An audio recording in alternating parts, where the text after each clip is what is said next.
We gotta talk about it. We gotta talk about it, man. This shit got me crying, man. This shit got me crying, bro. Like all of this PBC hate, man. This PBC hate is crazy, you know. I'm watching people, you know, out here. You know, everybody spreading rumors, everybody spreading narratives. We only hearing from one side, you know. Uh, Keith from PBC, I'm hearing certain people saying they got moles that's in PBC. You know, me personally, when you just look at the diaphragm, when you just look at the cover, when you look at the cover art, what's being displayed, you know, where's GTD at? That's number one. Where PBC at? That's number two.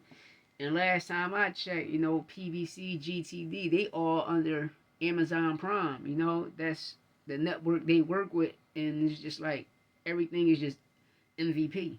You know, that's the only question I really want to ask. You got to pay attention to detail, and the reason I say that because you can go back and watch Floyd Mayweather versus Logan Paul. Even though PBC dropped Mayweather because the Al Heyman and Al Heyman seen what Floyd Mayweather did to Tank after that Rolly fight, you know, cut his legs and gave him wills for legs, you know.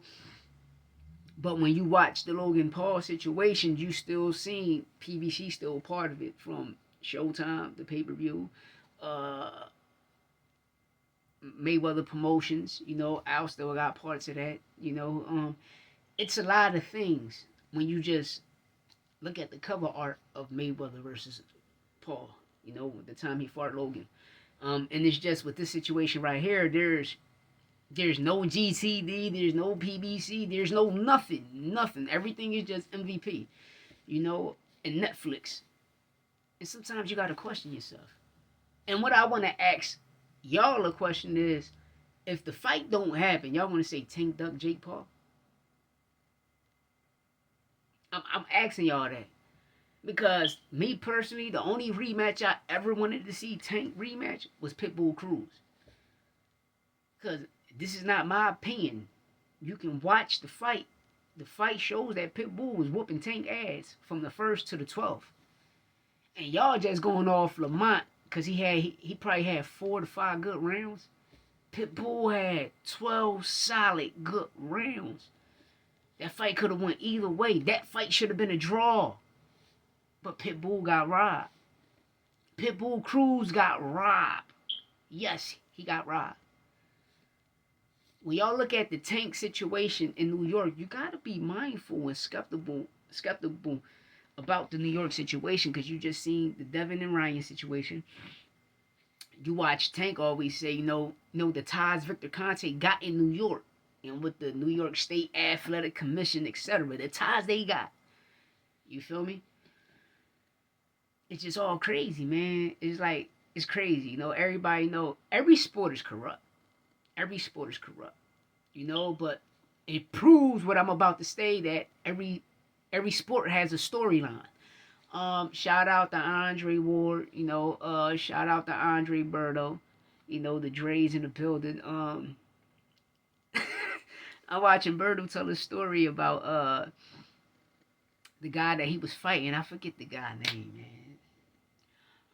But go check out the interview. It's a fire interview. I think them two, even with Roy, they all three is just great co-hosts and Andre Durrell. You need Andre Durrell. Them 4 co-hosts, boxing analysts, is perfecto. There's no bias in between none of them. And you can include Tara in that situation. But besides that, I watched Berto tell his story, and he was like, damn, like, the guy not sticking to the script. He's not sticking to the storyline. And right there proves that, everything has a story, and just going back, watching certain fights with, like, when Pacquiao was with Top Rank and you watching him fight Clottey, and you like, damn, Clottey ain't punching. But in the first round, you will hear Jim Lampley states that Clottey just came here to lose. He ain't come here to fight. He came for a check and came here to lose. And it starts to make you wonder. And shout out to Mill. Shout out to little B-Hop, Primetime, Chris Colbert. They got a great interview out. And Mill asked Lil B-Hop, about the Devin Brian Norman Jr. situation, and I agree with him. I agree with him. Like Norman ain't fight nobody. Like people say, well, he fought Santillan. Santillan's just a nobody. He ain't fight nobody. Go look at his box rec. Look at his resume. This is no shade, no blame. He was on a from his country. He was on a Mexican tour. You know, fighting niggas straight out the bar, straight out the speakeasy. He fighting a whole bunch of fighters that's washed up out the speakeasy. You know, and he got his wins, he got his victories, which those are the dangerous fights. Because I know Emmanuel Navarrete, he's one of them speaky fighters that'll put you the hell down, punch super duper hard, and knock your head off your shoulder. You know, because I always thought Navarrete beat this guy that Keyshawn fought for the WBO. But make a long story short, like I always say, the WBO is top ranked belt, which is the lowest body title sanction in boxing. Like the WBA, I mean the WBO and IBO is like right here. They the O's. WBO, IBO, they the O's.